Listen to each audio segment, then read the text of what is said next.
Nobody can stand you." Chloe's voice sliced through the music like glass shattering. Conversations died mid-sentence.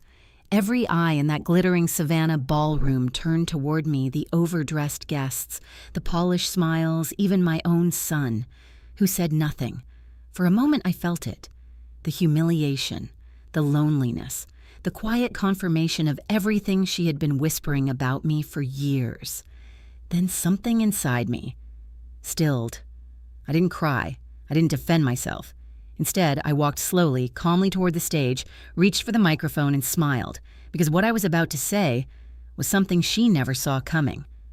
If you've ever been humiliated by someone you trusted, I'd love to hear your story. Where are you watching from and what time is it there right now? Don't forget to like and subscribe if stories like this speak to you. And tell me, what would you have done in my place? My name is Skylar Bennett, and for most of my life, I believed that if you loved your family enough, everything else would fall into place. I used to teach music at a public high school just outside Savannah. 32 years of choir rehearsals, spring concerts, and teenagers who rolled their eyes at me in September but cried when they graduated in May.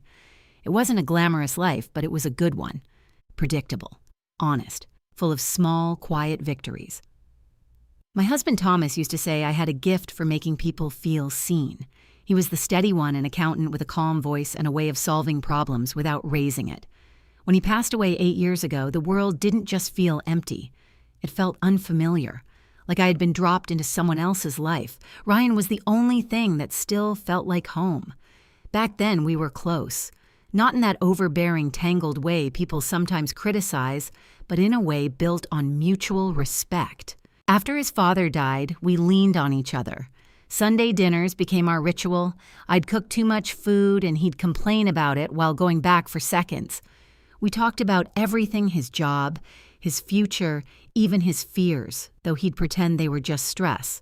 So when he told me he had met someone, I wanted to love her.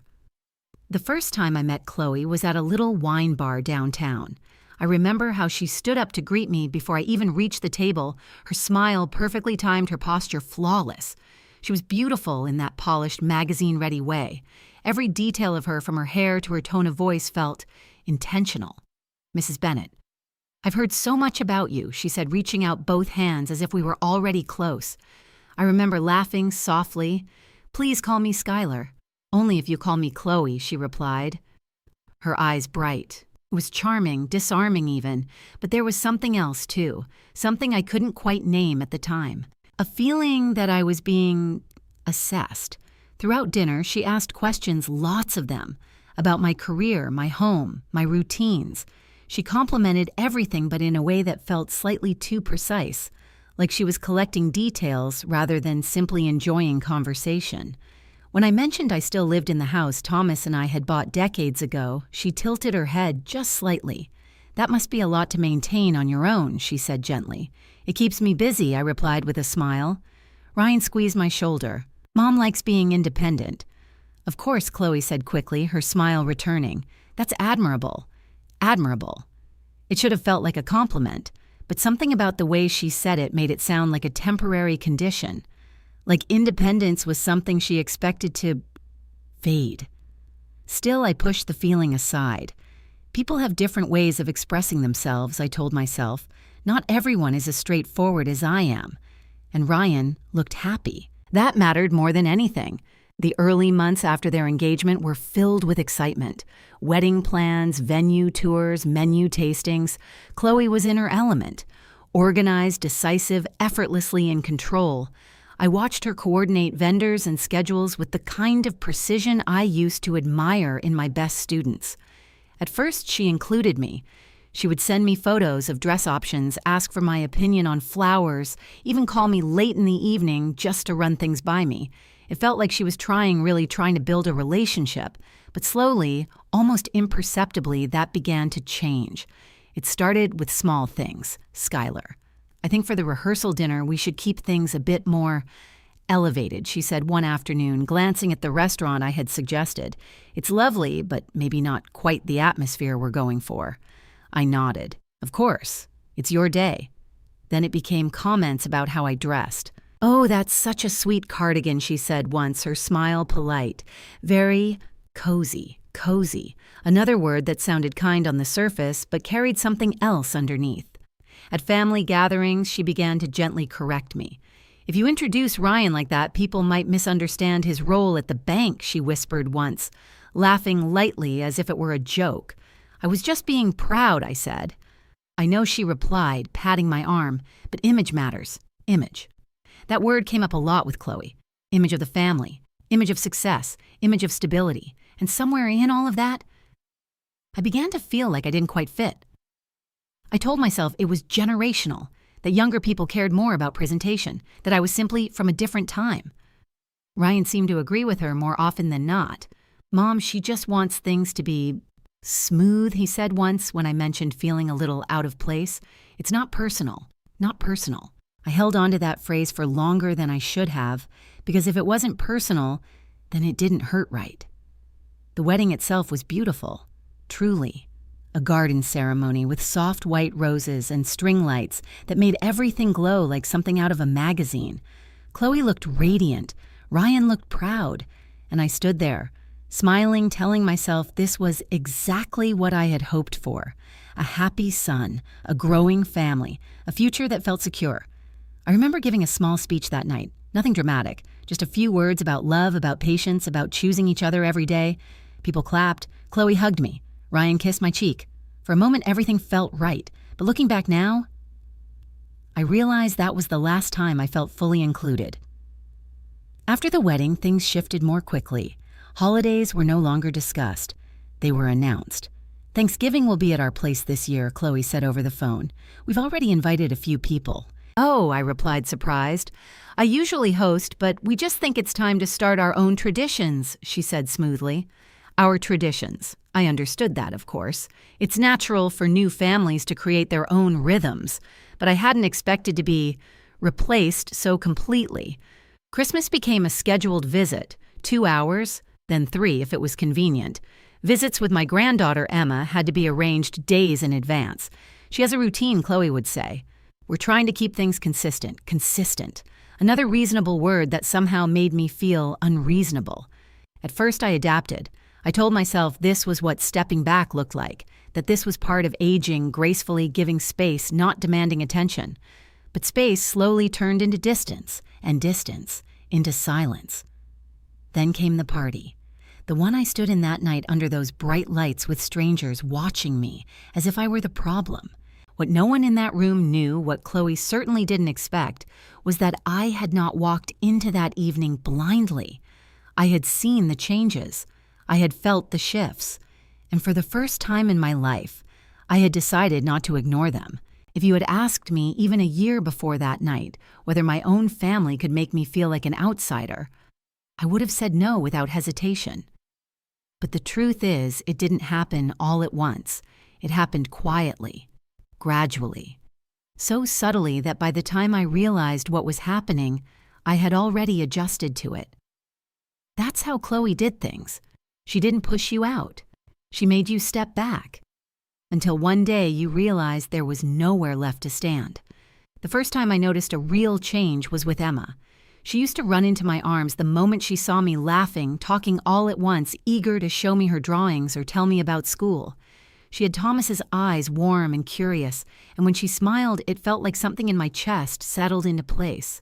But after Chloe and Ryan moved into their new house, a pristine, carefully decorated place in one of Savannah's newer developments, those visits began to feel different, structured. "Let's keep it to an hour today," Chloe would say as she opened the door, her smile bright, but her eyes already glancing at the clock behind me.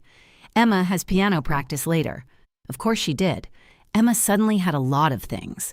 Piano, dance, language classes, activities that filled her schedule so neatly there was barely room left for anything unplanned, anything like me. At first I admired it. Chloe was giving Emma opportunities I had never been able to afford when Ryan was young. I told myself this was a good thing, a generous thing. But then I began to notice the way Emma behaved during those visits. She hesitated before speaking as if she were choosing her words carefully. She apologized for small things, spilling a drop of juice, laughing too loudly, even interrupting herself mid-sentence. "I'm sorry, Grandma," she would say, her little shoulders tightening. "For what, sweetheart?" I'd ask gently. She'd shrug. "I don't know. Just in case. Just in case. No child should live in just in case." One afternoon, while we were sitting together at the kitchen table coloring, she picked up the wrong crayon, at least wrong, by Chloe's standards. "Emma," Chloe said from across the room, her voice calm but sharp. "We talked about staying inside the lines." Emma froze. It wasn't a loud correction. There was no yelling, but something in the tone, something controlled and precise, made the air feel heavy. "I'm sorry," Emma whispered quickly, erasing part of her drawing so hard the paper tore. I looked up at Chloe. "She's just being creative." Chloe smiled, but it didn't reach her eyes. "Structure helps children succeed, Skylar." Structure. There it was again. Another word that sounded reasonable. Until you lived inside it, I wanted to argue. To say that childhood wasn't something you should manage, like a project. But Ryan was sitting right there, scrolling through his phone, and when he glanced up, he didn't look concerned. He looked accustomed. So I swallowed my words, because I didn't want to create tension, because I didn't want Emma to feel like she had to choose sides, because I still believed naively that if I was patient enough, everything would balance itself out. But patience, I would later learn, is not the same as protection. As the months passed, Chloe's control extended beyond Emma. It reached into every corner of family life. Holidays, once spontaneous and warm, became tightly scheduled events. "Dinner will be at 6. Please arrive no earlier than 5:50. Chloe texted 1 year, no earlier. I sat in my car for 10 minutes that evening, parked down the street like a guest waiting for permission to enter a stranger's home. When I finally knocked, Chloe greeted me with her usual polished smile. "Perfect timing," she said, as if I had passed some invisible test. Ryan kissed my cheek quickly, already distracted. Emma hugged me, but gently, carefully, as if she had been told not to wrinkle my clothes. During dinner, Chloe steered every conversation. When I tried to share a story from my teaching days, she laughed lightly. "Oh, Skylar, kids are so different now," she said. "Education has really evolved." I nodded, forcing a smile. "I'm sure it has." What I didn't say was that I had spent decades shaping young lives, that I knew something about children beyond schedules and optics, but Chloe had a way of making experience feel outdated, of turning wisdom into something quaint. And my Ryan began to echo her. "Mom, things aren't like they used to be," he said one evening when I suggested Emma might be overbooked. "She's 8, I replied softly. "She needs time to just be." "She's fine," he said a little too quickly. "Chloe's just making sure she has every advantage. Every advantage." The phrase sounded so noble, but the more I heard it, the more it felt like an excuse. An explanation that closed conversations instead of opening them. The hardest part wasn't Chloe, it was Ryan, because Chloe was consistent, predictable in her need for control, her focus on image, her subtle but persistent corrections. Ryan, on the other hand, changed. At first he would laugh off her comments, then he would agree with her, and eventually he would repeat her. "Mom, you can't just drop by anymore," he told me one afternoon when I showed up with homemade soup after Emma had been sick. "You should have called first." "I didn't want to bother you," I said. "It's not about bothering us," he replied, his tone tightening. "It's about respecting boundaries. Boundaries." I had taught him that word. Back when he was a teenager, struggling to say no to friends who took advantage of him, I had told him that boundaries were a way to protect yourself. I never imagined he would use them to keep me out. "I'm your mother," I said quietly. "And I'm your son," he replied. "But I have my own family now." The words weren't cruel, but they landed like a door closing. After that, I stopped dropping by. I started texting first, calling less, waiting to be invited, and invitations became rare. When I did see them, it felt managed, like I was being allowed access rather than welcomed. Diane noticed before I fully admitted it to myself. "You're disappearing from your own family," she said one afternoon as we sat on my porch watching the late summer sun dip behind the trees. "I'm just giving them space," I replied. She shook her head. "There's a difference between giving space and being pushed out. I'm not being pushed out." I insisted, though the words felt thin even as I said them. Diane looked at me for a long moment. Skylar, she said gently, when was the last time Ryan called you just to talk? I opened my mouth and then closed it. I couldn't remember. And when was the last time you saw Emma without Chloe setting the terms? She continued. I looked down at my hands. I don't want to cause problems, I whispered. Diane leaned forward, her voice firm but kind. You're not the one causing them.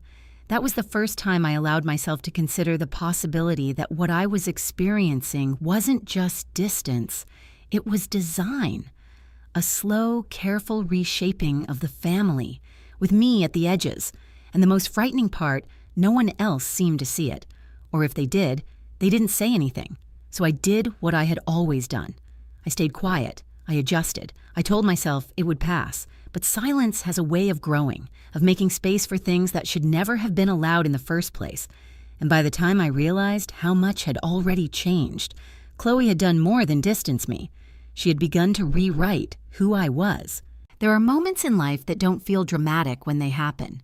No shouting, no slammed doors, no clear line between before and after. Just a quiet shift that changes everything. For me, it was a folded piece of paper. It happened on a Sunday afternoon. Chloe had invited me over for dinner, something that had become rare enough that I said yes without hesitation, even though a small part of me wondered why. The house looked exactly as it always did, perfect. Everything in its place. Soft, neutral tones, fresh flowers arranged just so, the faint scent of something expensive lingering in the air. Ryan greeted me with a quick hug. Hey, Mom, he said. Traffic okay? It wasn't bad, I replied, studying his face. There was a time when he would have asked how I was before anything else. Now conversation felt functional. Chloe appeared moments later, wiping her hands on a pristine white dish towel. Skylar, she said, with that practiced warmth.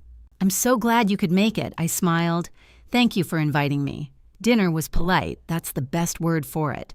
Polite conversation, polite laughter, polite silence when something hovered too close to being real.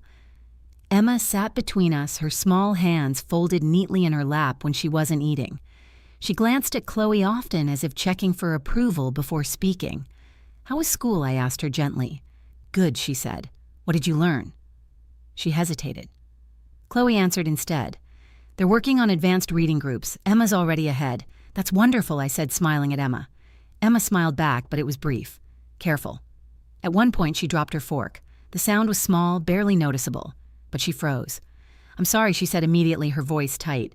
It's okay, sweetheart, I said softly. It happens. Chloe didn't raise her voice. She didn't need to. Emma, she said, her tone even. We've talked about being mindful at the table.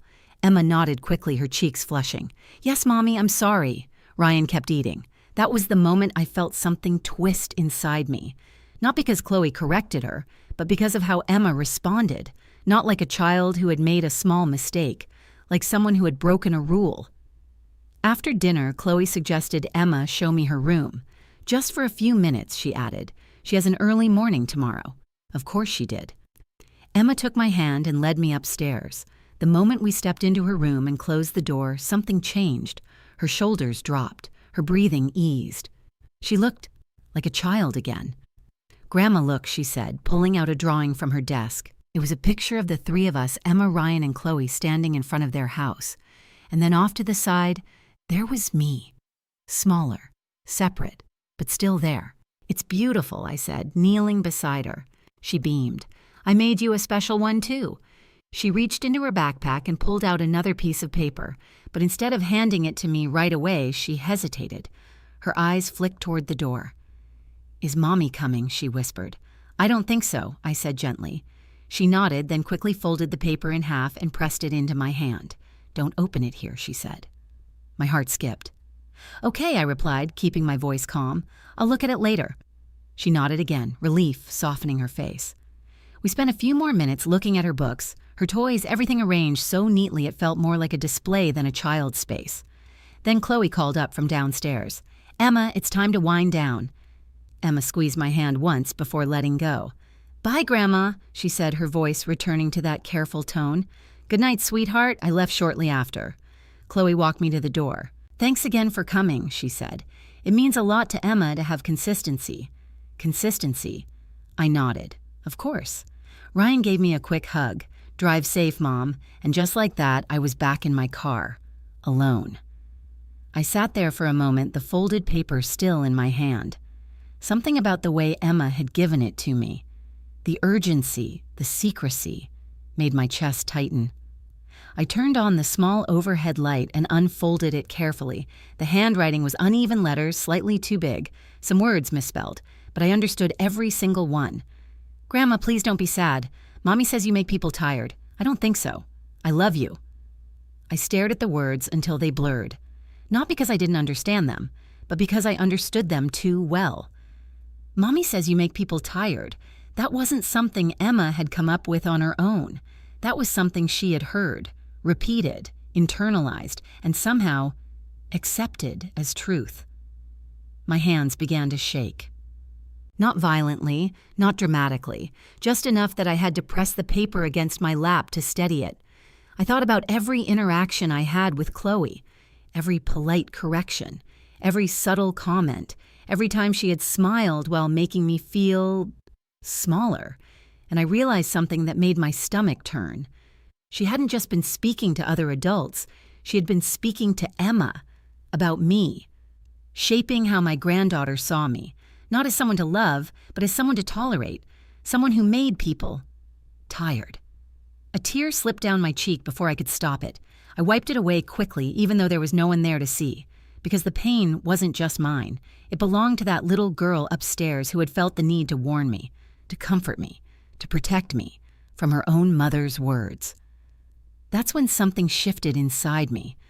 Up until that moment, I had been willing to endure discomfort, to accept distance, to tell myself that relationships change, that families evolve, that maybe I just needed to adapt.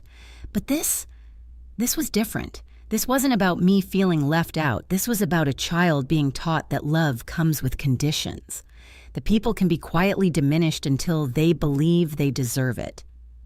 I folded the paper carefully and placed it back in my purse. Then I sat there for a long time, staring out through the windshield at the dark, quiet street. I thought about Thomas, about the life we had built, about the values we had tried to pass on to Ryan, kindness, respect, integrity. And I wondered, where had it all gone? Or maybe the better question was, when had I stopped protecting it? The next morning I called Pastor Michael, not because I wanted to create conflict, but because I needed clarity. We met later that afternoon in his office, a small, simple room that always felt grounding. I handed him the note without saying a word. He read it slowly, his expression growing more serious with each line. When he looked up at me, his eyes were filled with something I hadn't expected. Not pity, concern. "Skylar," he said gently, "this isn't just a family disagreement. I know," I whispered. "This is influence," he continued. "An influence on a child is powerful." I knotted my throat tight. "I don't want to make things worse," I said. "I don't want to turn Emma against her mother." "You're not the one doing that," he replied quietly. The same words Diane had said, but hearing them again here made them harder to ignore. "So what do I do?" I asked. Pastor Michael leaned back slightly, considering. "You start by seeing clearly," he said, "and then you decide what you're willing to accept." I sat with that for a moment. What I was willing to accept. For years, I had believed that being a good mother and now a good grandmother meant being patient, understanding, forgiving. But no one had ever told me that sometimes. It also meant drawing a line. I left his office that day with the note still in my purse, but it felt heavier now, not because of what it said, but because of what it revealed. This wasn't just about hurt feelings. This was about something deeper, something more deliberate, and for the first time, I stopped asking myself how to keep the peace and started asking a different question entirely. What is this really about? The question followed me home. What is this really about? For days, I couldn't shake it. It echoed in the quiet moments while I watered the plants Thomas used to tend, while I folded laundry no one else would see, while I sat at the piano and let my fingers hover over the keys without pressing them. Because once you ask a question like that, you can't unask it. And worse, you start noticing things you once ignored. I began with something simple. I went through my phone, not dramatically, not like I was searching for evidence in a courtroom, just slowly, thoughtfully, Scrolling through months of messages between me, Ryan, and Chloe, at first glance, everything looked normal, polite, civil, even affectionate at times. But when I read more carefully, really read, a pattern began to emerge. Plans that were suggested, then quietly changed. Visits that were agreed upon, then rescheduled, then canceled. Conversations that ended just as they began to turn personal. And always woven through it all, Chloe's voice, gentle, reasonable, impossible to argue with, without sounding unreasonable yourself. Emma has a lot going on this week. We're trying to keep things consistent. It might be overwhelming for her right now. Every message was defensible. Every explanation made sense on its own. But together they formed a wall, a soft one, a polite one, but a wall nonetheless. I set my phone down and leaned back in my chair, my chest tight with a realization I had been avoiding. This wasn't distance that had happened naturally. This was distance that had been designed, and I had helped build it by stepping back every time I was asked. The thought stung more than I expected, because it meant that part of this, part of losing my place in my own family, was something I had allowed. Not caused, but allowed. I didn't sleep much that night. Instead, I sat at the kitchen table with a notebook, one I used to jot down music ideas, and I started writing. Not feelings, facts, dates of canceled visits, exact phrases Chloe had used, moments that had felt off but that I had dismissed at the time. At first it felt unnecessary, almost obsessive, but as the pages filled, something shifted, clarity. Because when things live only in your memory, they blur, they soften. They can be explained away, but on paper, they stay exactly as they are. And what I saw on those pages was not misunderstanding. It was consistency. The next step came unexpectedly. About a week later, Chloe called me. That alone was unusual enough that I hesitated before answering. "Hello," I said, "Skylar." She greeted me, her voice bright. "I hope I'm not catching you at a bad time." "No, it's fine. I was just thinking about you," she continued.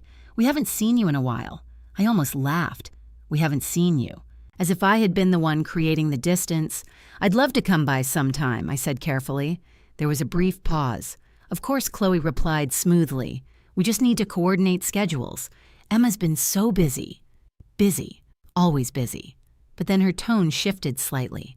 "Actually," she added, "I wanted to ask you something."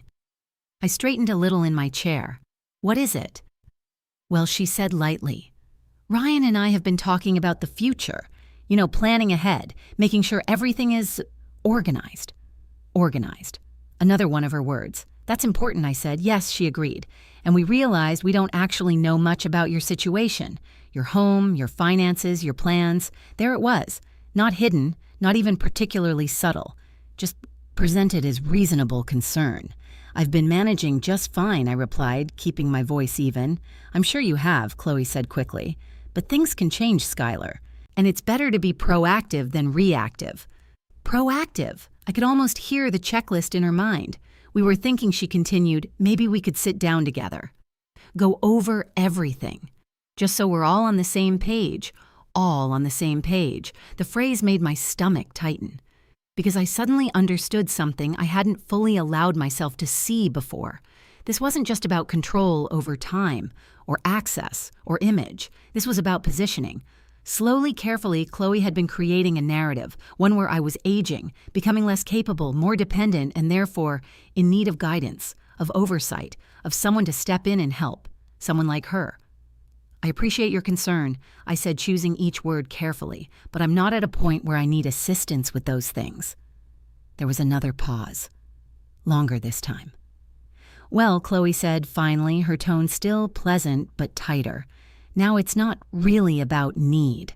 It's about planning." "I've done my planning," I replied. "Have you?" she asked softly. The question wasn't rude, but it wasn't kind either. It carried an implication. That maybe I didn't know what I was doing. That maybe I needed someone more capable. "I have," I said more firmly this time. Another pause. Then just as smoothly as before she shifted gears. "Of course," she said lightly. "I didn't mean to overstep. I just care about making sure everything is secure for everyone.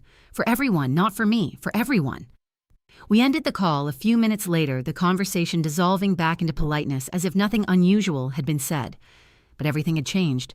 Because now I knew, or at least I knew enough.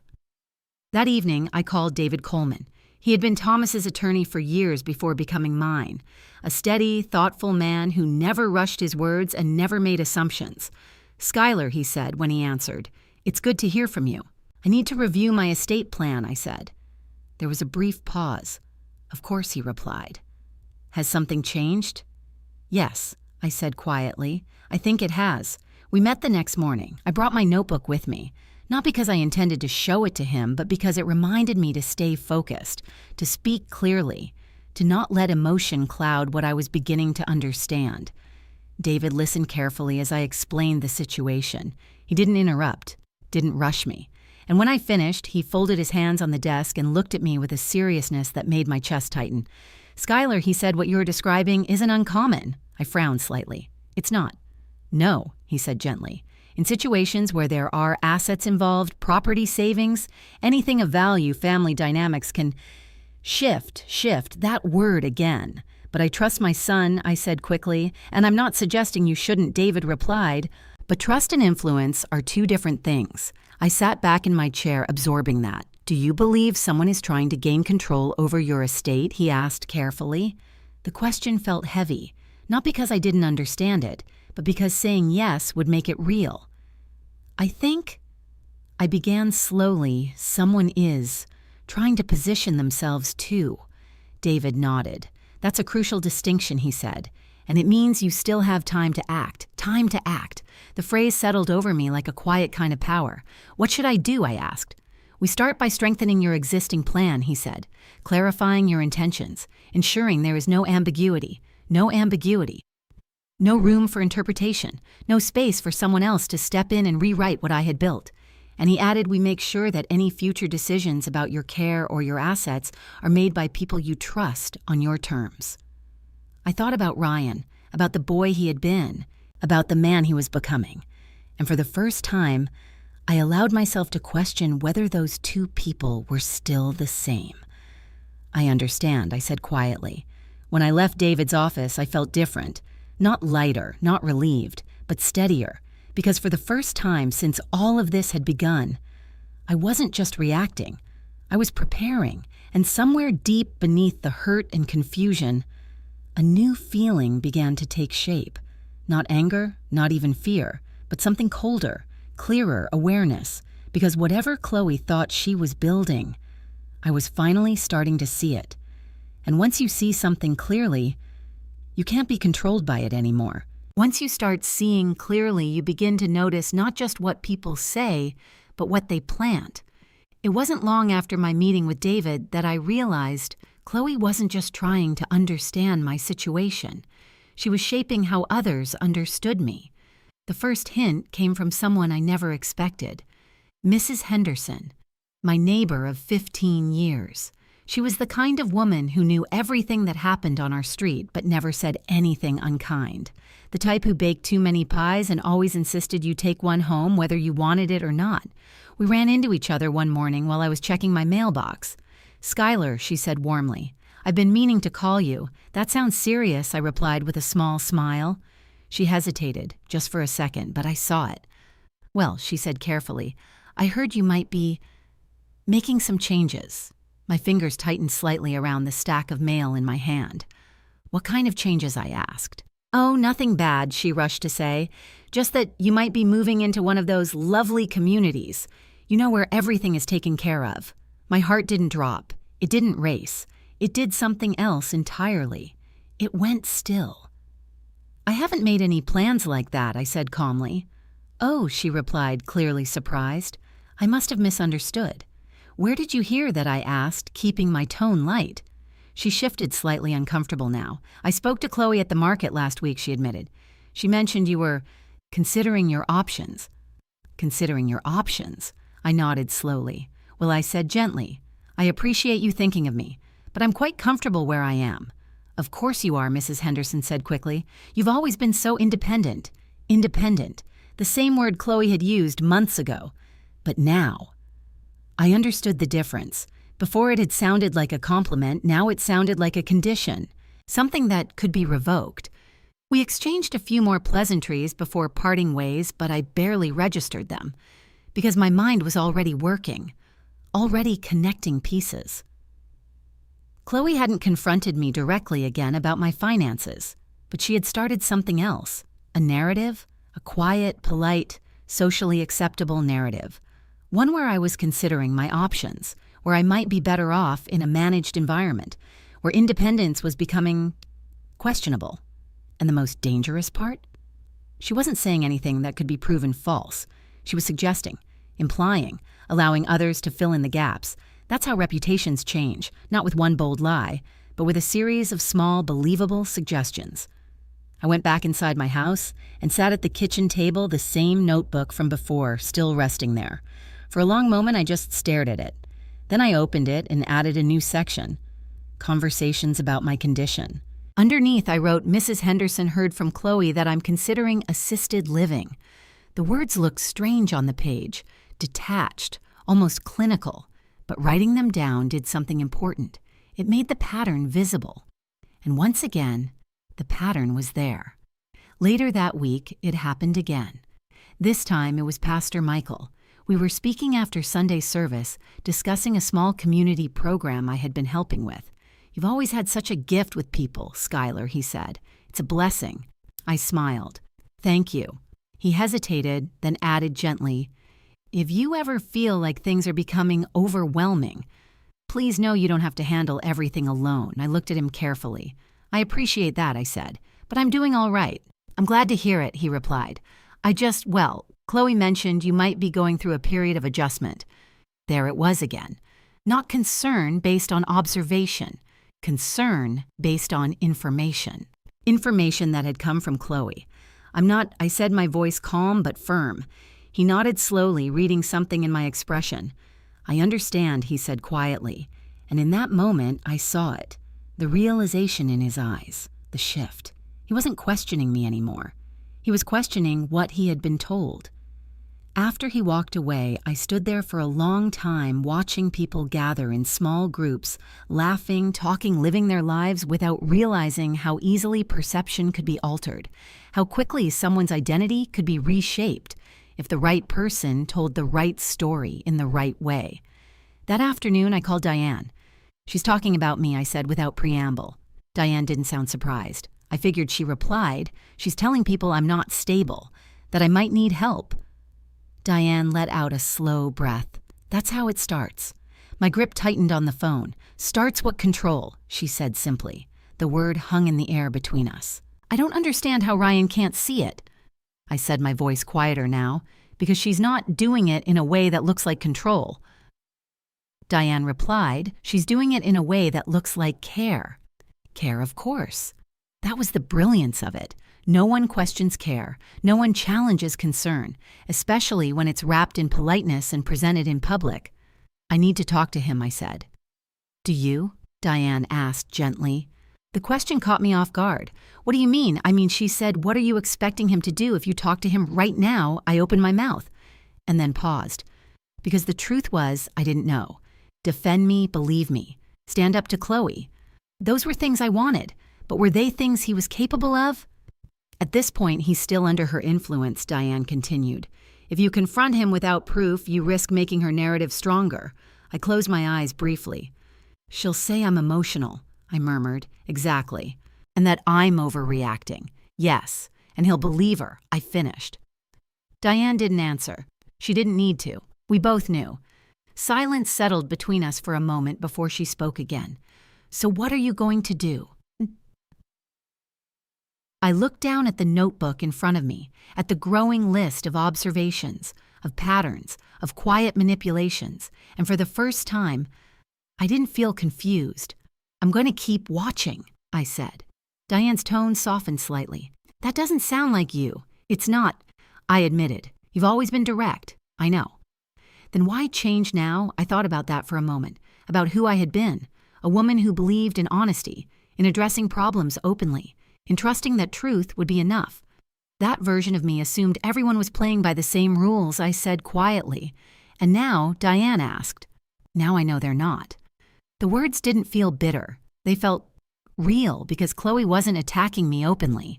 She wasn't creating scenes or making accusations I could directly refute. She was doing something far more effective. She was shaping perception, and if I wanted to protect myself, if I wanted to protect Emma, I couldn't respond emotionally. I had to respond strategically. "I'm not going to confront her," I said. "Not yet." Diane was quiet for a moment.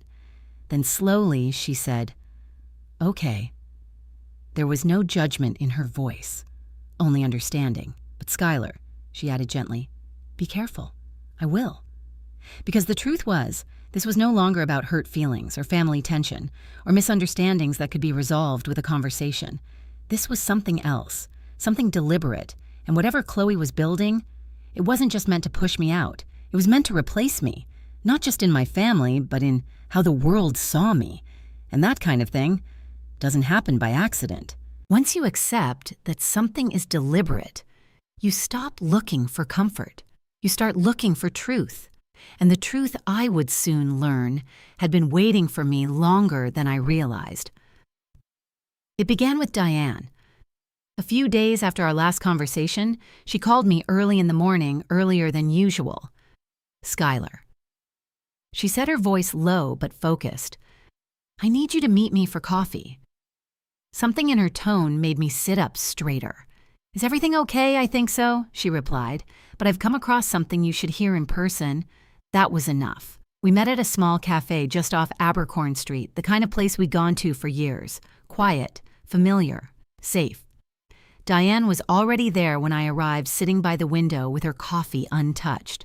She didn't smile when she saw me. That's how I knew whatever she had to say mattered. "Tell me," I said as I sat down. She leaned forward slightly, lowering her voice. "I ran into someone yesterday," she began. "A woman named Lauren Pierce. The name didn't mean anything to me. I don't think I know her," I said. "You don't?" Diane replied. "But Chloe does. That got my attention." How they used to move in the same social circle in Charleston, Diane explained, a few years before Chloe met Ryan. Charleston, another city, another version of Chloe's life. "What did she say?" I asked. Diane hesitated, as if choosing her words carefully. "At first, nothing unusual," she said, "just small talk. But when I mentioned your name, your connection to Chloe, her entire expression changed." A chill moved through me. "Changed how, like she recognized a pattern," Diane said quietly. I felt my fingers curl slightly around the edge of the table. "What pattern?" Diane took a breath. "She told me Chloe was engaged once before she said." I blinked. "That's not unusual." "No," Diane agreed. "What is unusual is how it ended." Something in her voice made my chest tighten. "Go on." Diane leaned closer. "Lauren said Chloe became very close to her fiancé's mother," she explained. "At first, everything seemed perfect. She was attentive, respectful, almost overly so. That sounded familiar, too familiar. But over time," Diane continued, "things started to shift. Subtle criticisms, comments about how the mother was overwhelmed, out of touch, struggling to keep up." My breath slowed. Not because I was calm, but because I was listening, really listening. And then I asked, and then Chloe began suggesting that the mother might be better off. "With more support," Diane said. Support, the same word. She framed it as concern. Diane went on. "Talked to other family members, friends, even a few professionals." My stomach turned. "She was building a case," I whispered. Diane nodded. "That's what Lauren said." Silence fell between us for a moment. The cafe around us continued as if nothing had changed. Cups, clinking quiet conversations, the hum of ordinary life. But inside me, everything was shifting. "What happened to that family?" I asked finally. "The engagement ended," Diane said abruptly. Why, Diane's eyes met mine. "Because the mother pushed back," she said, "hard." A strange mix of relief and dread moved through me. She confronted Chloe. "Yes." "And according to Lauren," Diane said slowly, "it turned into a mess. Accusations, denials, a lot of things that couldn't be proven one way or the other. That made sense. Chloe didn't deal in things that could be easily proven. She walked away without losing anything significant," Diane added, "at least not publicly." Of course she did. I sat back in my chair, my mind racing. This wasn't just similarity. This wasn't coincidence. This was method, a practiced, refined method. "She's done this before," I said quietly. Diane didn't respond immediately. She didn't need to. We both knew.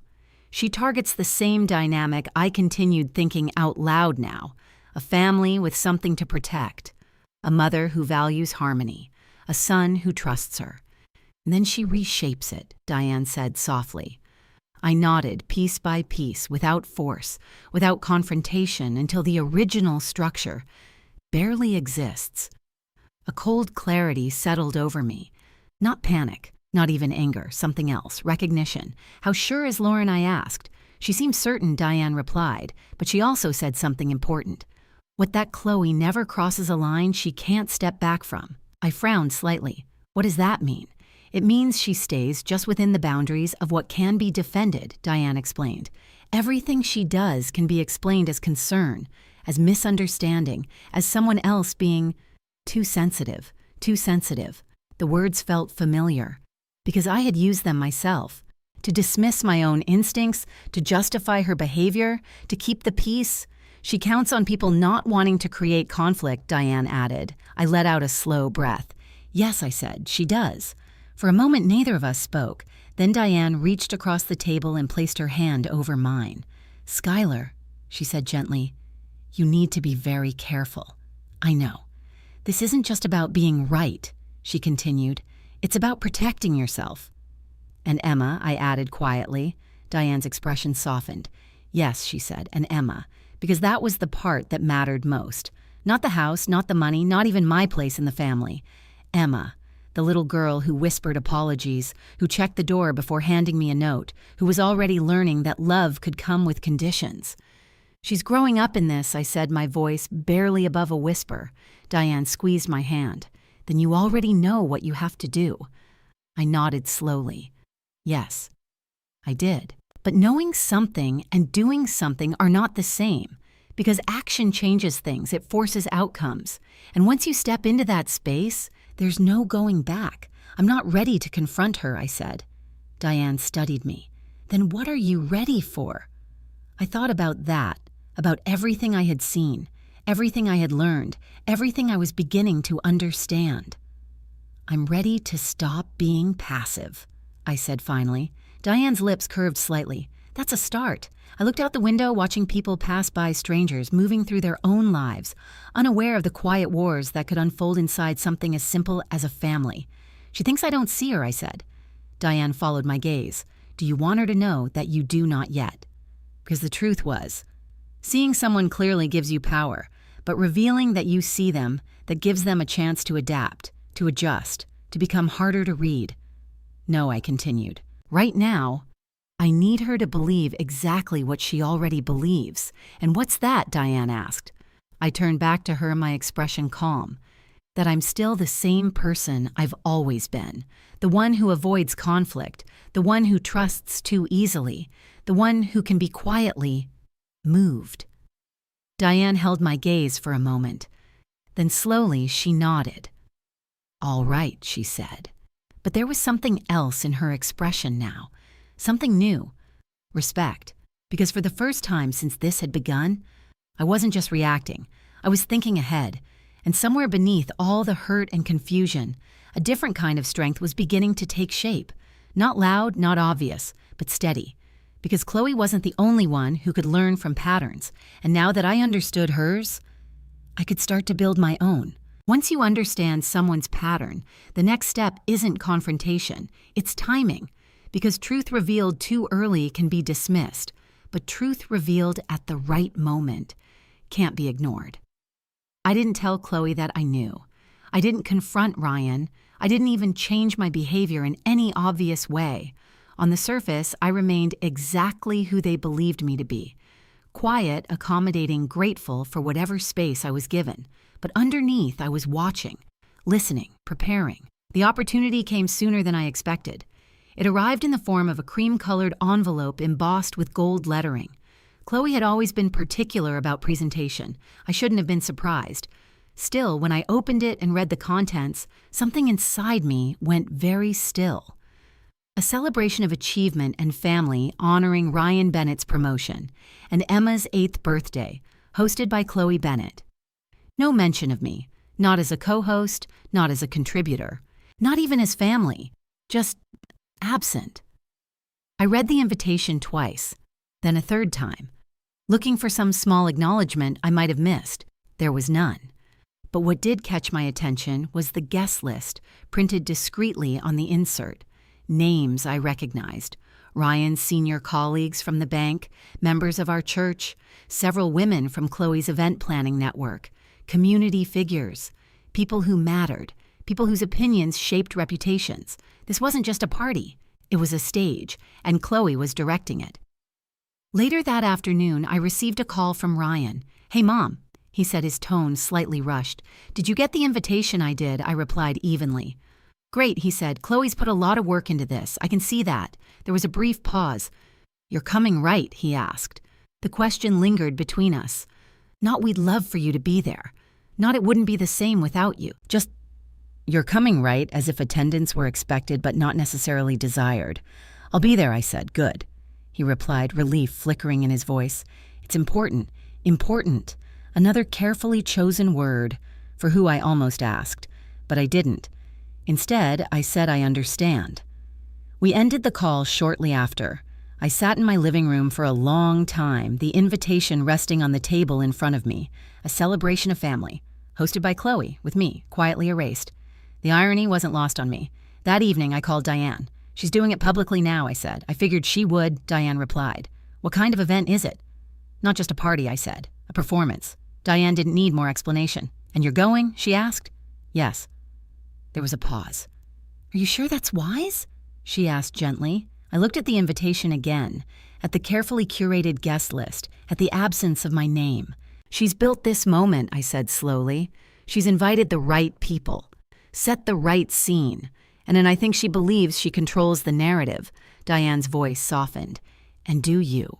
No." Because for the first time, I didn't feel like a participant in Chloe's design. I felt like an observer, and soon, something more.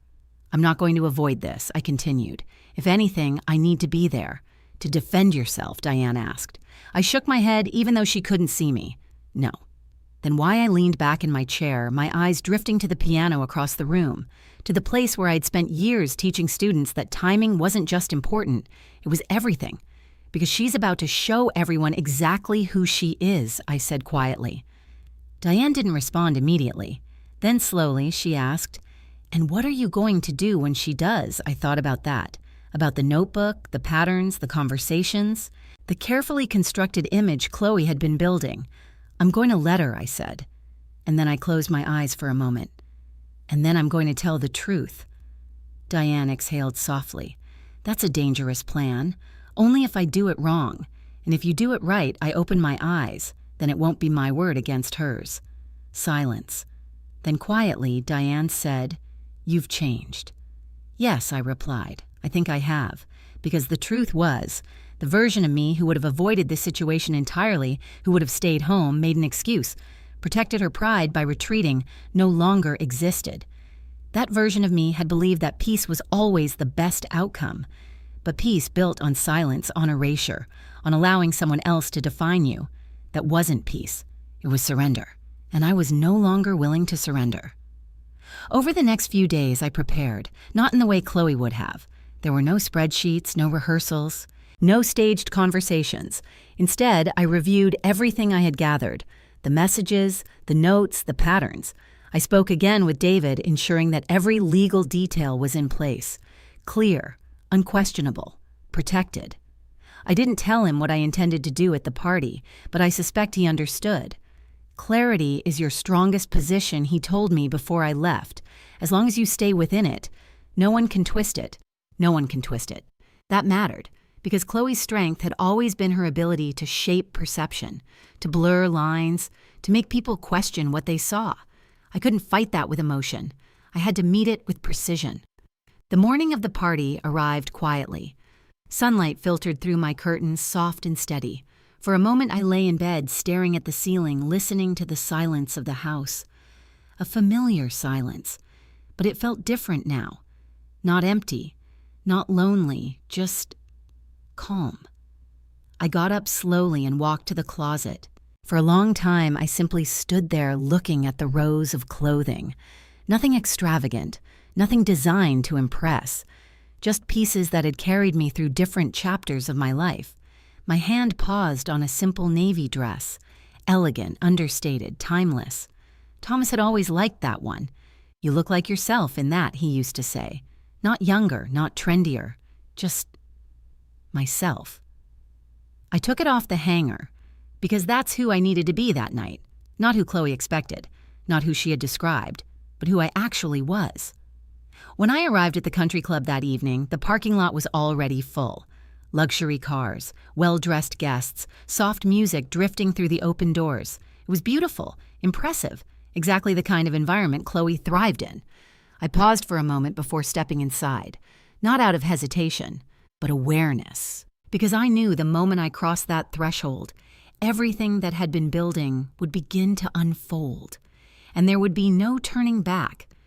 Inside, the room was already alive with conversation. Crystal glasses clinked, laughter rose and fell, waitstaff moved gracefully between clusters of guests, and at the center of it all was Chloe.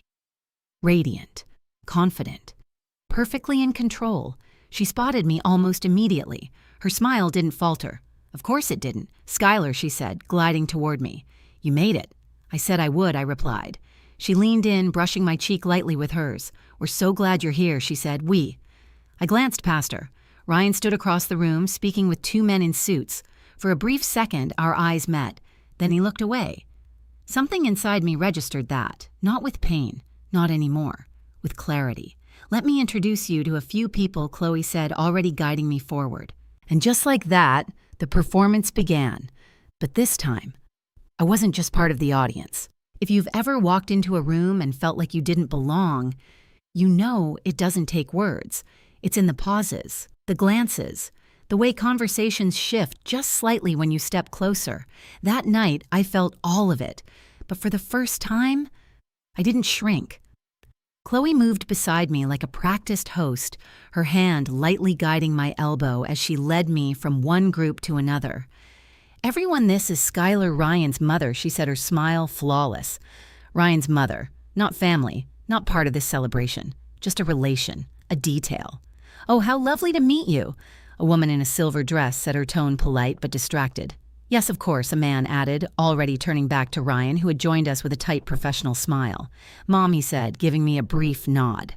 This is Mr. Collins, one of our senior directors. It's a pleasure, I said, extending my hand. Mr. Collins shook at his grip firm, his attention already drifting back to Ryan. He's been doing excellent work, he said. Very promising. I'm not surprised, I replied. Ryan didn't meet my eyes. That was something I noticed more and more that evening. He wasn't avoiding me completely, just selectively, as if acknowledging me too fully might disrupt something Chloe had carefully arranged. We moved through the room like that for a while. Introductions, small talk, smiles that didn't quite settle. And always Chloe just half a step ahead, framing each interaction, steering each conversation, maintaining control. Skylar used to teach music, she said, at one point, her tone light. She's very passionate about it. Used to. A subtle emphasis. As if my relevance existed only in the past. That must have been rewarding, someone said. It was, I replied simply. I didn't elaborate, didn't defend, didn't try to prove anything, because I had already learned something important about Chloe's world. The more you explain yourself, the more room you give someone else to redefine you. So I stayed still, present, observant, and I watched. I watched the way Chloe interacted with Ryan's colleagues, confident, charming, effortlessly aligning herself with their expectations. I watched the way she positioned Emma, guiding her gently but firmly through the room, prompting her to greet guests, to smile, to perform. And I watched Emma. That was the hardest part. Because even in that beautiful dress, even with her hair perfectly styled and her posture carefully corrected, she still looked like a child trying to remember the rules of a game she didn't fully understand. When she saw me, her face lit up just for a second. Grandma, she said, breaking away from Chloe's side and running toward me. I opened my arms instinctively, pulling her into a hug. For that brief moment, everything felt real again. Hi, sweetheart, I whispered. She hugged me tightly, not carefully, not cautiously, just tightly. I missed you, she said. I missed you too. And then Emma, Chloe's voice. Not loud, not sharpy, but enough. Emma pulled back immediately, her body shifting as if she had remembered something important. "Go say hello to Mrs. Turner," Chloe said, smiling at the woman standing nearby. "Remember what we practiced?" Emma nodded quickly. "Yes, Mommy." And just like that, the moment was gone. She walked away, her small shoulders straightening her expression, resetting into something polite and controlled. I watched her go, and something inside me settled even deeper, because now I didn't just understand what Chloe was doing. I could see its effect, clearly, visibly, and that made everything else simpler. The evening continued. More guests arrived, more conversations, more carefully curated moments. At one point, I found myself standing near Pastor Michael. "Skylar," he said, warmly, his eyes searching mine. "It's good to see you." "You too," I replied. He hesitated. "I've been thinking about what you said last week," he added quietly. "So have I." He nodded slightly as if that confirmed something for him. "This is quite an event," he said, glancing around the room. "It is," I agreed. "Chloe has done a remarkable job." "She has." There was a pause. Then gently he said, "You seem very calm." I almost smiled. "That surprises you." "A little," he admitted. "It doesn't surprise me," I said, because calm, I had learned, was not the absence of emotion. It was the result of understanding. Across the room, I saw Diane enter. Our eyes met briefly. She didn't wave, didn't draw attention, just gave a small, almost imperceptible nod. She was here. That was enough. A few minutes later, I noticed another familiar face. Lauren Pierce. She stood near the bar, speaking quietly with a man I didn't recognize. She looked exactly as Diane had described. Composed, observant, the kind of person who noticed things others missed. For a moment, our eyes met. She didn't smile, but she didn't look away either. And in that silent exchange, there was understanding. Not friendship, not alliance, just recognition of something we both knew, something Chloe had assumed would stay hidden. I turned my attention back to the room, to the guests, to the flow of the evening, because now I could see it all, the structure, the intention, the way Chloe had positioned herself at the center, not just as a hostess, but as a narrative, a story she was telling about her life, her family, her success. And in that story, there was no room for me, at least not in any meaningful way. I was a footnote, a background detail, something to be acknowledged, but not emphasized. And for most of the night, I let it be that way. I didn't interrupt, didn't challenge, didn't step outside the role she had assigned me, because sometimes the most powerful thing you can do is let someone believe they are in control. As the evening moved toward its peak, the music softened slightly. Glasses were refilled, guests gathered closer to the stage, and Chloe stepped forward. "Thank you all for being here tonight." She began, her voice smooth and confident. The room quieted. All eyes turned toward her. She smiled, taking in the moment. "This evening is about celebrating something very special," she continued. "Ryan's incredible achievement and our beautiful Emma." Applause followed. Ryan stepped beside her, placing a hand lightly at her back. Emma stood nearby, her small hands clasped in front of her. Chloe continued speaking about hard work, dedication, family support. The words were perfect, polished, exactly what people expected to hear. And as she spoke, I listened. Not just to what she was saying, but to what she was leaving out. Because omission can be just as revealing as anything else. And none of this would be possible without the people who stand beside us. She said, her voice warm. I felt a shift in the room, an expectation. This was the moment, the acknowledgement, the recognition of family. Chloe's gaze moved across the crowd. She mentioned colleagues, friends, mentors, each name carefully chosen, each role clearly defined. And then she looked at me, just for a second. Her smile didn't change, but something in her eyes did, a flicker, a decision. And then she spoke. Well, she said lightly, some people are just part of the background, I suppose. A few guests laughed softly, unsure, and then she turned fully toward me and said it, clear, sharp, impossible to misunderstand. "Nobody can stand you." The words cut through the room like silence breaking. Laughter died instantly. Glasses stilled mid-air. Every conversation stopped. I could feel it, the shift. The weight of dozens of eyes turning toward me, waiting, expecting. Ryan's voice came quickly low and urgent, "Chloe." But it was too late, because something inside me had already made its decision. Not in that moment, not because of what she said, but because of everything that had led up to it. I felt the humiliation. Of course I did. I felt the sting, the exposure, the quiet confirmation of every whisper she had ever planted. But beneath all of that, there was something else. Stillness, the kind that comes when you stop questioning what's happening and start understanding it. I didn't argue, didn't raise my voice, didn't defend myself. Instead, I took a breath and I smiled. Then slowly, I stepped forward, past the stunned guests, past Ryan, past Chloe, up onto the stage. The microphone stood there, waiting. I reached for it. And for the first time that night, I was no longer part of her story. I was about to tell my own. There's a moment just before you speak when the entire world seems to hold its breath. I felt it as my fingers closed around the microphone. Not fear, not hesitation, just clarity. The room was silent. Dozens of faces turned toward me, some curious, some uncomfortable, some already forming quiet judgments about what kind of scene might unfold next. Chloe stood a few feet away, her posture still composed, her expression controlled, but her eyes, they were watching me now, carefully. Ryan hovered beside her, his jaw tight, his voice low. "Mom, please don't make this worse." Worse. I almost smiled at that, because from where I stood, there was no worse left to make, only truth. I lifted the microphone slowly, the soft hum of feedback brushing through the room. And then in the calmest voice I had used all evening, I spoke. "Thank you, Chloe." The words landed gently, unexpectedly.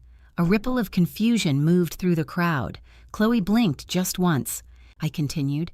"Thank you for saying that out loud," I said, "because it's something you've been very careful to say.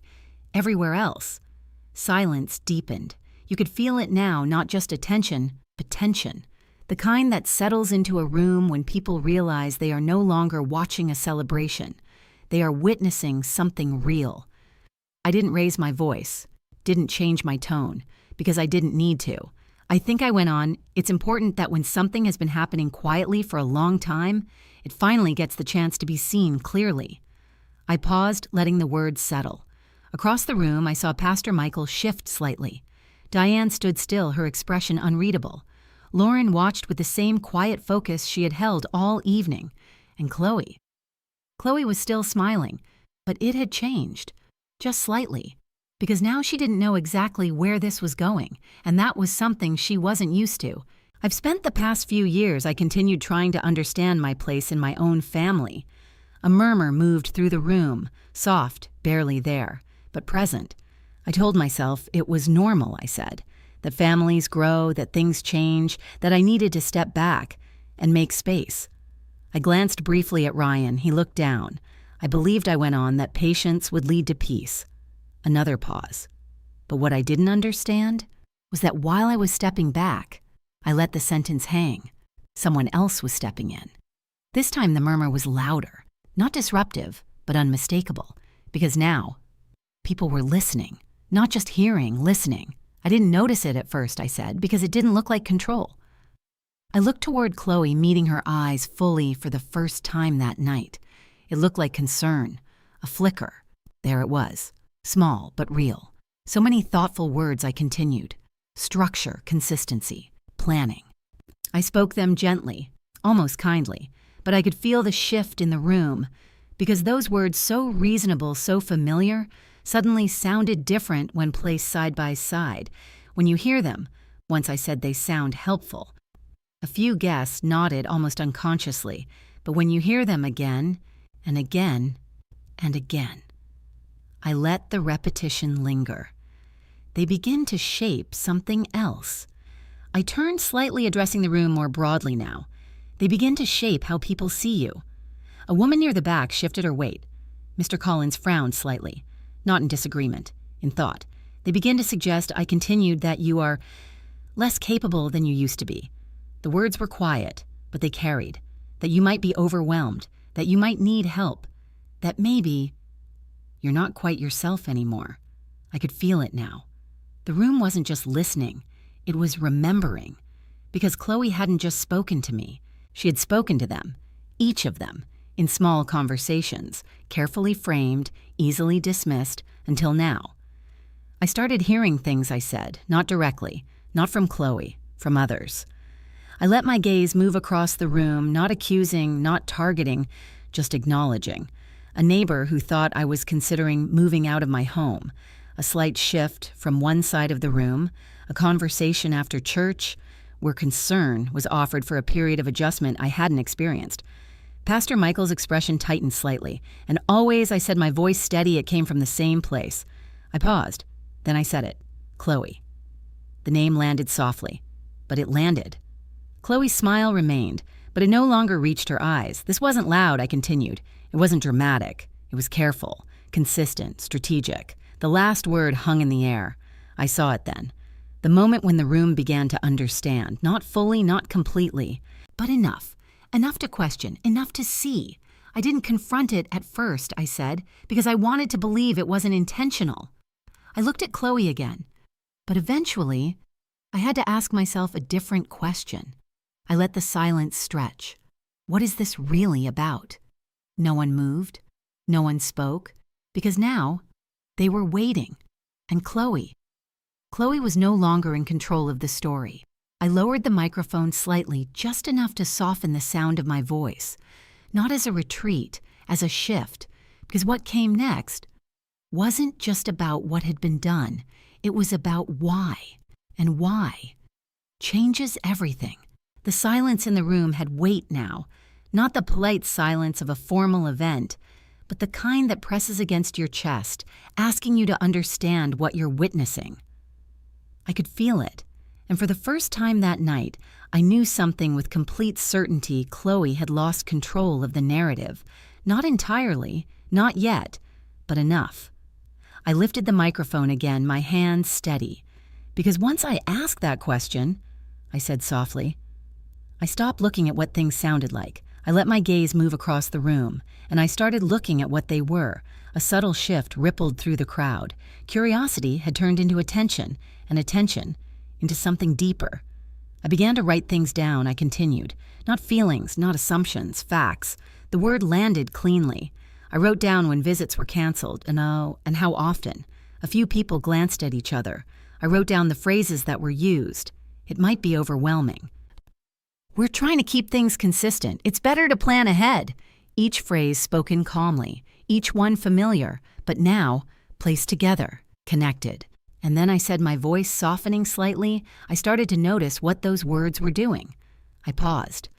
They were creating distance, not accusation, observation. That distance I went on made it easier for something else to happen. I turned slightly, letting my eyes rest briefly on Ryan. Silence. His shoulders stiffened. And silence, I said gently, has a way of becoming permission, if we're not careful. A quiet murmur moved through the room again. This time it wasn't confusion, it was recognition. I let the moment breathe, then continued. There was another part I couldn't ignore. I reached into my purse, slowly, deliberately, and pulled out a small folded piece of paper, the same one I had carried with me since that night in Emma's room. I held it for a moment before opening it. I wasn't going to share this, I said quietly, because it's personal. My voice didn't break, but something in it shifted.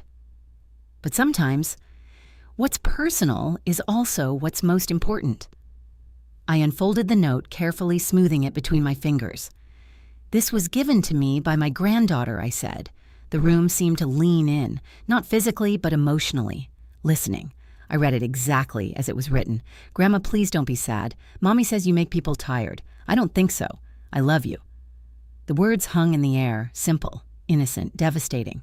For a moment, no one moved, no one spoke, because there was nothing to interpret, nothing to reframe, just truth, raw, unfiltered. I lowered the paper slowly. I want to be very clear about something, I said, my voice steady again. This is not about a child. This is not about misunderstanding. I looked at Chloe. Directly. This is about what a child hears, when adults believe no one is listening. Chloe's composure didn't shatter, not outwardly, but I saw it. The tightening of her jaw, the stillness in her posture, the calculation. Always the calculation. She is 8 years old, I continued, and she is already learning to apologize, just in case. A woman near the front covered her mouth. Ryan looked at Emma. For the first time that night, really looked at her and Emma. She stood near the edge of the stage, her small hands clasped together, her eyes wide, not understanding everything but feeling it. Children always do. I didn't act right away, I said, because I needed to be sure. I needed to understand whether what I was seeing was part of something larger. I let that settle. Then I continued. So I asked for help. I glanced toward the back of the room. David Coleman stepped slightly forward, not dramatically, not drawing attention, just enough to be seen. My attorney reviewed my records, I said, my accounts, my documents, and he confirmed something important. I paused. Not for effect, for clarity. There had been multiple attempts to understand the structure of my estate, indirectly. A sharper ripple moved through the room now, because this was different. This was no longer emotional. This was factual, concrete. Questions about my home, I said, my savings, my long-term plans, framed as concern, presented as care. I let my gaze return to Chloe, but always moving in the same direction. Chloe's voice came then. Finally, tight controlled. This is inappropriate, she said. You're making assumptions. I didn't raise my voice. I didn't interrupt her harshly. I simply continued. And that's when I realized something else. Her words faded, not because she stopped speaking, but because the room stopped listening.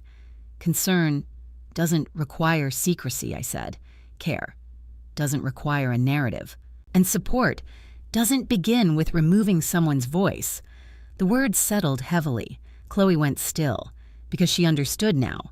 This wasn't an emotional outburst. This wasn't something she could dismiss as sensitivity or confusion. This was structure, clarity, position. And so I said I made a decision. I straightened slightly, the microphone steady in my hand. I updated my estate. A pause. Subtle, but deliberate. I clarified my wishes, another pause, and I ensured that no one could make decisions about my life, my home, or my finances without my explicit documented consent. The room was silent again, but this time, it wasn't tense, it was grounded. Because what I had just said couldn't be undone, couldn't be reframed, couldn't be argued away. I also made one more change, I added. I saw Ryan's head lift slightly, saw the flicker of something in his eyes. Hope, fear. I wasn't sure. I removed any assumptions, I said carefully, about future access. The meaning was clear, even if I didn't say it outright. Chloe's expression changed then. Not dramatically, but enough. Because for the first time, she wasn't calculating her next move. She was reacting. And reaction was not her strength. I didn't do this out of anger, I said. I did it out of clarity. I lowered the microphone slightly, letting the final words come more quietly, more personally. Because love, without respect, I glanced briefly at Ryan, isn't love. And family, without honesty. I looked at Emma, isn't safe. The silence that followed wasn't empty. It was full of understanding, full of realization, full of the kind of truth that doesn't shout, but changes everything. I stepped back slightly from the microphone, not retreating, just finishing. Because what needed to be said had been said. And for the first time that night, I wasn't standing in Chloe's story anymore. I was standing in my own. For a few seconds after I finished speaking, no one moved. It wasn't hesitation, it was impact. The kind that settles slowly, forcing people to reassess everything they thought they understood just moments before. Chloe was the first to break it. Of course she was. This is unbelievable, she said, her voice sharp but controlled, stepping forward just enough to reclaim attention. You're standing here in front of everyone twisting things to make yourself look like a victim. Her tone had shifted, not warm, not polished, but still careful, still trying to hold the line between composure and confrontation. I didn't respond immediately, because I had learned something important about Chloe. She relied on reaction, on pushing someone into emotion, on creating just enough chaos that clarity would dissolve. So I stayed still, calm, and I let her continue. This is exactly what I was talking about, she said, turning slightly toward the guests, as if appealing to them. This kind of behavior, this dramatization, it's exhausting. Exhausting. There it was again, the word from Emma's note, only now. Everyone could hear it. She takes things out of context, Chloe went on. She misinterprets normal conversations, normal concern, and turns it into something else entirely. A few guests shifted uncomfortably, not in agreement, in uncertainty. Because Chloe wasn't entirely wrong, at least not on the surface. That was always her strength. Enough truth to make the lie believable. I have never tried to control anything. She continued, her voice tightening slightly. I've only tried to help, care, concern. The same framework, the same language, and for a moment I could feel the room waver, not fully, but slightly, because doubt is powerful. Chloe, I said quietly. She stopped. Not because I raised my voice, but because I used her name, not as an accusation, as an anchor. I'm not questioning your words, I said. I'm describing their impact. That difference mattered, and people felt it. You can call something help, I continued gently, but if it results in someone being isolated, dismissed, or redefined without their consent, I let the sentence finish itself in their minds. Then we have to be honest about what it actually is. Chloe's expression hardened. That's your interpretation, she said quickly. No, another voice said, clear, steady, unexpected. We all turned. Lauren Pierce stepped forward from near the bar. She didn't rush, didn't hesitate. She simply walked into the space between us and stopped. That's not just her interpretation, Lauren said. Chloe's eyes widened just slightly. A crack. Chloe said, her voice tightening further. This doesn't involve you. Lauren didn't look at her. She looked at me, then at the room, and then finally at Chloe. It actually does, she said calmly. The room shifted again. Attention tightening. Focus sharpening. Because this was new, unplanned, and Chloe knew it. You've done this before. Lauren said, not loudly but clearly. The words landed with precision. Chloe's composure flickered. That's not true, she said quickly. Lauren didn't raise her voice, didn't argue. She simply continued. You attach yourself to a family, she said. You build trust. You position yourself as supportive. Each word was measured, and then you begin to reshape things. Chloe shook her head, her smile returning but thinner now. This is ridiculous. Is it? Lauren asked. A pause. Then Charleston, she said. The word hung in the air, and just like that, something shifted. Because now this wasn't abstract. This wasn't interpretation. This was history. Chloe's silence lasted a fraction too long. I don't know what you think you're doing, she said, her tone colder now, less controlled. Lauren stepped closer, not aggressively, but firmly. I'm telling the truth, she said, and the truth, she added quietly, has a pattern. That word again, pattern, I saw it happen. Not all at once, but in waves. The room began to understand, not fully, but enough. Enough to connect what they had heard from me with what they were hearing now. Enough to see that this wasn't a single perspective. It was a structure, a repetition, a design. Chloe said, suddenly turning toward him, her voice shifting again, softer, almost pleading. You know this isn't true. All eyes turned to him. And for the first time that night, Ryan looked completely unprepared, not for the situation, but for the truth. He glanced at Chloe, then at me, then at Emma. And something in his expression broke. Not dramatically, not visibly to everyone, but I saw it. Because I knew him. I had watched that face change since he was a child. And this was recognition. The slow, painful realization that something he had trusted wasn't what he thought it was. He started, then stopped.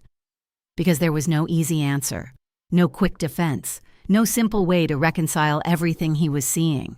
Chloe said again, more urgently now. He looked at her, really looked at her, not as his wife, not as his partner, but as someone he was trying to understand and failing. I didn't see it, he said finally. The words were quiet, but they carried. I thought, he began, then shook his head slightly. I thought you were just trying to help. Chloe's face tightened. I was, she insisted, but now, the words didn't land the same way, because the room had changed, the context had changed, and most importantly, Ryan had changed. He turned toward me, and for the first time in a long time, there was no distance in his eyes, only something raw, something real. I should have said something, he said. The words were simple, but they hit harder than anything else that night, because this was the part that mattered most. Not Chloe's manipulation, not the narrative, not even the plan, but his silence. I should have listened, he added.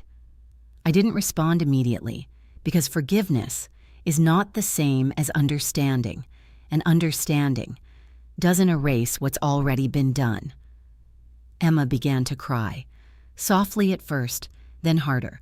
The sound cut through everything. Through the tension, through the conversation, through the carefully constructed layers of adult behavior, because children don't process truth the same way.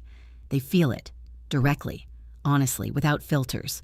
Ryan moved toward her, immediately kneeling down. Hey, he said gently. It's okay. Emma shook her head, her small hands covering her face. No, it's not, she whispered. The words were barely audible, but they broke something open in the room. Because she was right. It wasn't okay. And it hadn't been for a long time. I stepped forward then. Not toward Chloe, not toward the crowd, toward Emma. I knelt beside her. Careful, slow, sweetheart, I said softly. She looked up at me, tears streaking her cheeks. I didn't mean to make everyone sad, she said. My heart tightened. Oh, Emma, I whispered, this isn't your fault. She sniffed, her voice small. I just wanted everyone to be happy. I reached out, brushing a strand of hair from her face. I know, I said, and that's a beautiful thing.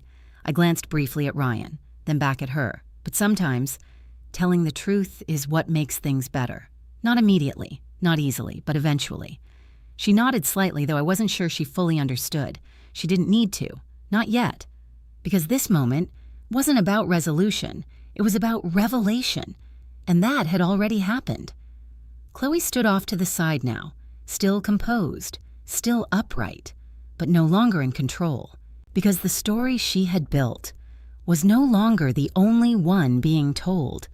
And once another truth enters the room, it becomes impossible to ignore. The party didn't end so much as it unraveled. No one announced it, no music stopped abruptly, no lights flickered, but the energy, the carefully constructed elegance of the evening collapsed in quiet, unmistakable ways. Conversations broke into hushed clusters. Glasses were set down, unfinished. People began to leave, not in a rush, but with a kind of deliberate politeness that made it clear they didn't want to stay in the middle of whatever this had become. I stepped off the stage slowly, my hands no longer holding the microphone, but still steady. For a moment, I didn't look at anyone. Not Chloe, not Ryan, not the guests, because I already knew what I would see. Instead, I walked toward the edge of the room where the windows overlooked the dark lawn lit softly by strings of lights that now felt more decorative than celebratory. I needed a moment, not to recover, but to transition, because something had shifted not just in the room, but in the structure of everything that came after. Behind me, I could hear voices rising and falling, fragments of conversation. I had no idea. She mentioned something to me last month. That note, that child. This is serious. The narrative Chloe had built was still there, but now it was being examined, questioned, reinterpreted, and that was something she couldn't control anymore. Mom, Ryan's voice, closer now. Careful. I turned slowly. He stood a few feet away, his shoulders slightly slumped, his expression stripped of everything I had seen earlier. Confidence, distance, distraction. All of it gone. What happened, he asked. The question wasn't defensive, it wasn't accusatory, it was lost. I studied him for a moment. This man in front of me, my son, the boy I had raised, and the man who had stood beside me earlier and said nothing. You were there, I said gently. You saw it. I saw tonight, he replied quickly. But before that, I didn't see it. I nodded slowly. I know. He ran a hand through his hair, his breath uneven. Why didn't you tell me, he asked. The question might have sounded reasonable to someone else, but to me, it carried something deeper. Would you have listened, I asked. He opened his mouth, then closed it, because he knew. We both did. I thought... He started, then paused, searching for words. I thought she was helping. There it was again, helping. I know you did, I said. I thought you were just... adjusting, he added. That things were changing and maybe you were having a hard time with it. I let that sit for a moment. Because it mattered. Not as an excuse, but as a truth. That's what you were told, I said. He looked at me. And this time, he didn't look away. I should have questioned it, he said quietly. Yes, I replied. The word wasn't harsh, but it wasn't softened either. Because accountability doesn't need to be loud to be real. I should have noticed Emma. He added, his voice breaking slightly. At that, something in me shifted. Because that That was the part that mattered. I should have noticed how she was changing. Yes, I said again. He swallowed hard. I didn't want to believe something was wrong, he admitted. It was easier to think everything was fine. I nodded. That's how it works, I said. He frowned slightly. What do you mean? I looked back toward the room. Toward Chloe. She was speaking to someone near the bar, her posture still composed, her expression carefully controlled. But it was different now. Tighter. More calculated. She didn't need you to believe everything she said, I explained. She just needed you not to question it. Ryan's gaze followed mine. I don't understand how I missed it, he said. You didn't miss it, I replied. You ignored it. The words landed. And this time, he didn't argue. He just nodded, slowly, because recognition is rarely comfortable. Across the room, I saw David speaking quietly with two of Ryan's colleagues. Their expressions were serious, focused, professional. This was no longer just a family issue. It had crossed into something else, something that carried implications beyond emotion. Mr. Collins asked me a few questions, Ryan said, following my gaze. About what you said? I turned back to him. What did you tell him? Ryan hesitated. The truth, he said, finally, that I didn't know about any of it. And how did that feel, I asked. He let out a short, humorless breath. Not good. No, I said, it wouldn't. Because truth doesn't just expose others. It exposes you, your choices, your silence, your role in what was allowed to happen. I think they're concerned, he added. They should be, I replied.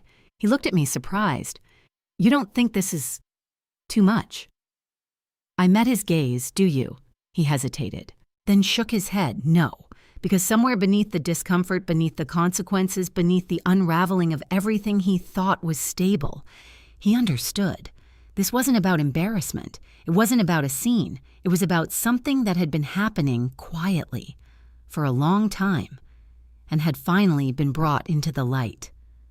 What happens now, he asked. I considered the question, not quickly, not reactively, but carefully. Now I said you decide what you're willing to see. He frowned slightly. I already see it. Do you? I asked. The question wasn't a challenge, it was a test, because seeing something in a moment of crisis is not the same as accepting it afterward. He didn't answer right away, and that told me everything I needed to know. Behind us, the room continued to thin.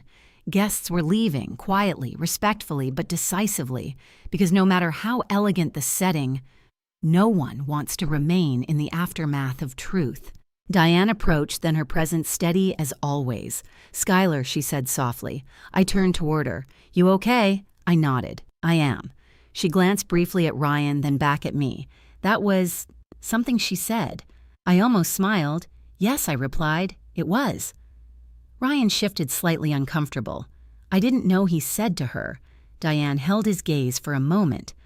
I believe you, she said, then added gently but firmly, but you should have. Ryan looked down, again, because the truth doesn't soften just because it's spoken kindly. Across the room, Chloe finally looked toward us. Her eyes met mine, and for the first time since I had known her, there was no warmth there, no charm, no careful presentation, just calculation, and something else, something sharper, colder, not defeat, no. Chloe wasn't the kind of person who accepted defeat.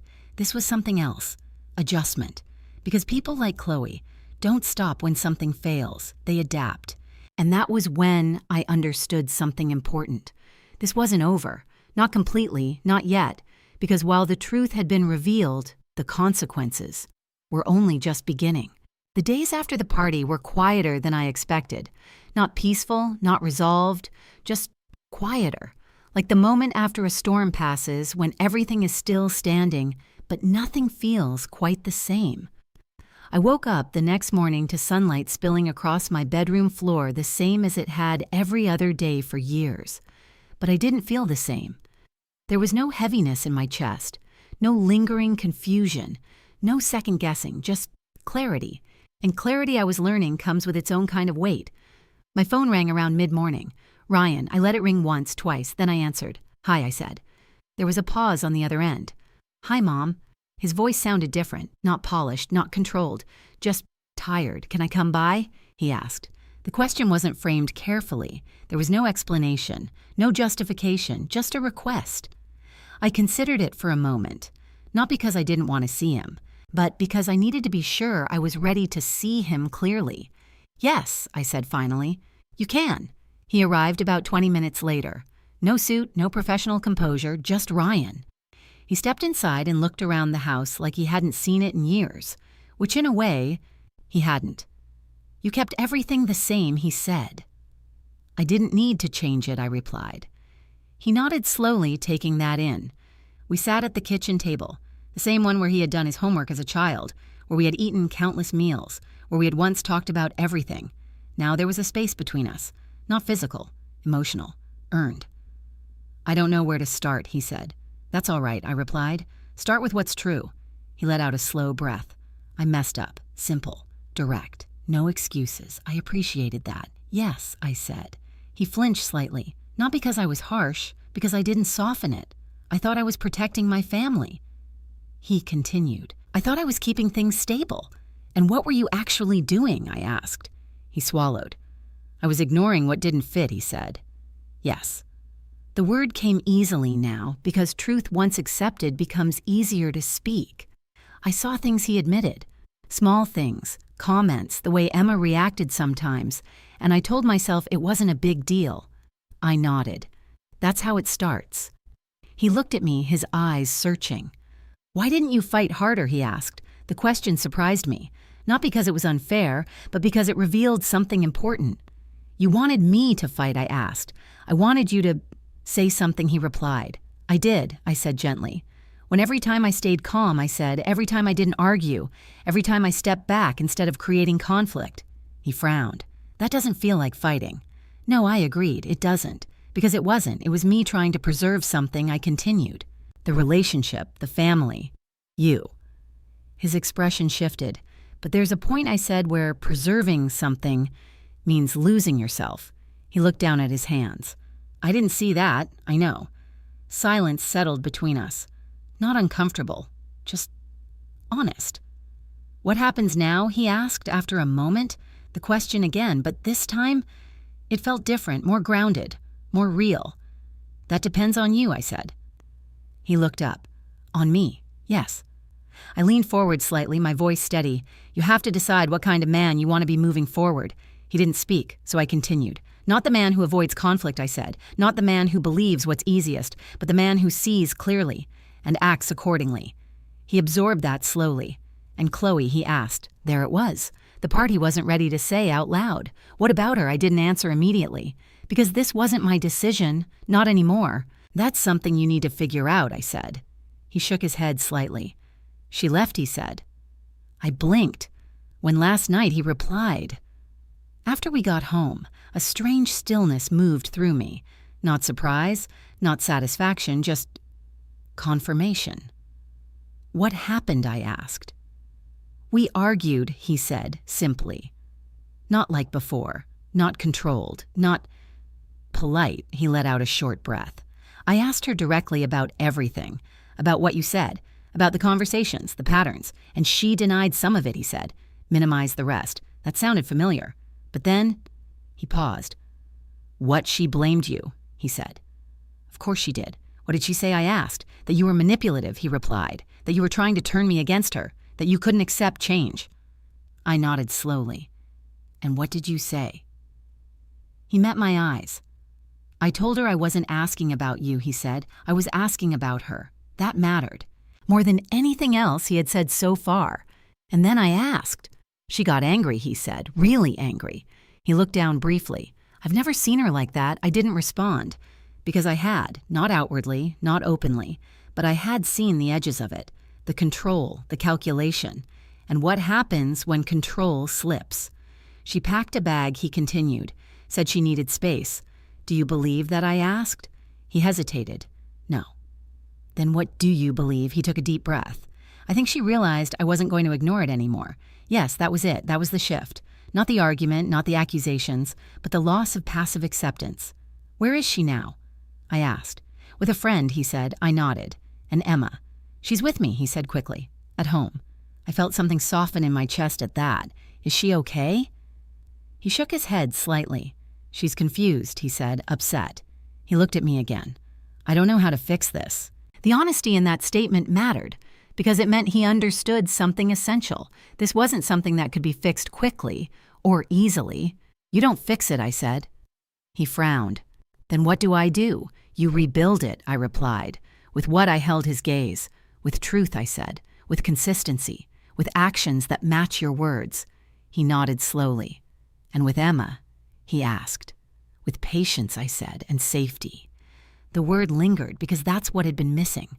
Not love, not structure, safety. "I want you to see her," he said suddenly. "Now, yes." I hesitated, not because I didn't want to, but because I needed to be sure this was right.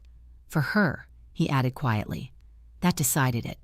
"All right," I said. We stood. Not as we had before, not as mother and son caught in a pattern of avoidance, but as two people trying to do better, trying to see clearly, trying to rebuild something that had been damaged but not completely destroyed. As we walked toward the door, I glanced once more around my home. The same walls, the same furniture, the same life. But I was not the same woman who had sat at this table just days before, because I had done something I'd never done before. I had drawn a line. And now, everything on the other side of it would have to change. The first time I saw Emma after the party, she didn't run to me. She stood in the doorway of Ryan's house, her small hand gripping the edge of the frame, her eyes uncertain, not afraid, but unsure. That was harder to see, because fear can be comforted. Uncertainty has to be earned back. "Hi, sweetheart," I said softly. She looked up at Ryan, then back at me. "Hi, Grandma." Her voice was quieter than I remembered. "Careful." Ryan stepped back slightly, giving us space. Not forcing, not guiding, just allowing. That was new. I knelt down, slowly bringing myself to her level. "You don't have to come to me," I said gently. "I can come to you." She studied me for a moment, then took a small step forward, then another, and then she wrapped her arms around me. Not tightly like before, not with that unfiltered joy, but enough. Enough to tell me that something was still there. "I missed you," I whispered. "I missed you too," she said. We stayed like that for a moment. Then she pulled back, looking at my face as if trying to read something. "Are you mad?" she asked. The question was so simple, so direct, and so revealing. "No," I said softly. "I'm not mad. Not at me," she pressed. "Never at you," I said. Her shoulders relaxed just slightly. "Are you mad at Mommy?" she asked next. There it was. The part she couldn't understand, the part she was trying to make sense of. I didn't answer right away, because this mattered. Every word mattered. "I'm not mad," I said carefully, "but I don't think everything Mommy said or did was kind." Emma frowned slightly. "But Mommy says we have to be kind," she said. "I know," I replied, "and that's a good thing." "Then why?" She started, then stopped, unable to finish the question. I reached out gently, smoothing her hair back. Sometimes, I said, people say one thing and do another. She thought about that, processing, trying to fit it into the rules she had been given. Like when someone says sorry but doesn't mean it, she asked. I smiled softly. "Yes," I said, "like that." She nodded slowly. "That's confusing," she admitted. "It is," I agreed. We sat together on the living room floor after that. No schedule, no structure, just time. Emma brought out her drawings, her toys, her books, and slowly as the minutes passed, I saw something begin to return. Not all at once, not completely, but little by little. Her laughter came back, tentative at first, then freer. Her questions became less careful, her movements less controlled.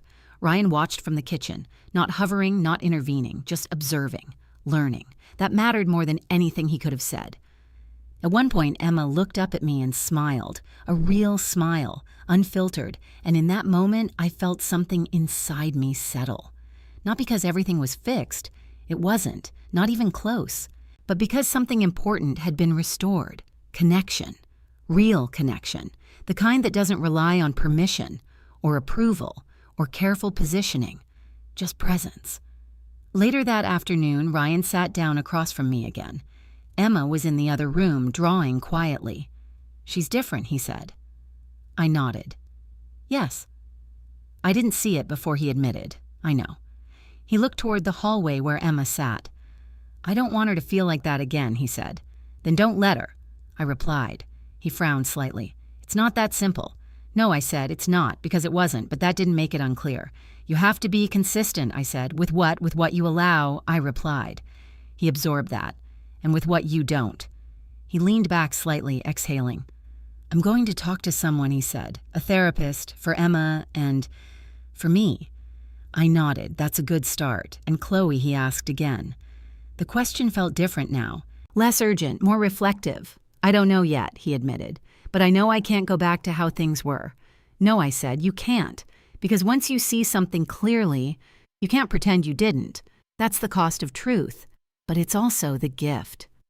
Weeks passed, not dramatically, not with big sweeping changes, but with small, consistent ones. Ryan showed up, not perfectly, but honestly. Emma came to visit more often, not scheduled to the minute, not structured, just visits. We cooked together, played music, sat in silence when there was nothing to say, and Chloe remained absent. At first it felt like a gap, a missing piece, but over time, it felt like something else. Space, not empty, but open, and in that space, something healthier began to grow. One afternoon, as I sat at the piano in the community center guiding a group of older women through a simple song, I caught a glimpse of Emma in the doorway. Ryan stood behind her, watching, not interrupting, not directing, just present. Emma smiled when she saw me, and this time, she ran, straight into my arms, no hesitation, no checking, no apology, just joy. And as I held her, I realized something. That night at the party, the one that could have destroyed everything, had actually revealed everything. It hadn't broken my family. It had shown me what needed to change. It had shown Ryan what he needed to see. And most importantly, it had protected Emma from growing up believing that love meant shrinking, that being quiet was the same as being good, that someone else could define her worth. Because now, she had something else to learn, that truth matters, that kindness and respect are not optional, and that love, real love, doesn't ask you to disappear. As I sat back down at the piano, Emma beside me, her small fingers pressing uncertain notes into the keys, I felt something I hadn't felt in a long time. Peace. Not the fragile kind that depends on everything going smoothly, but the steady kind that comes from knowing you didn't stay silent, you didn't disappear, you stood up, and in doing so, you made space for something better to grow.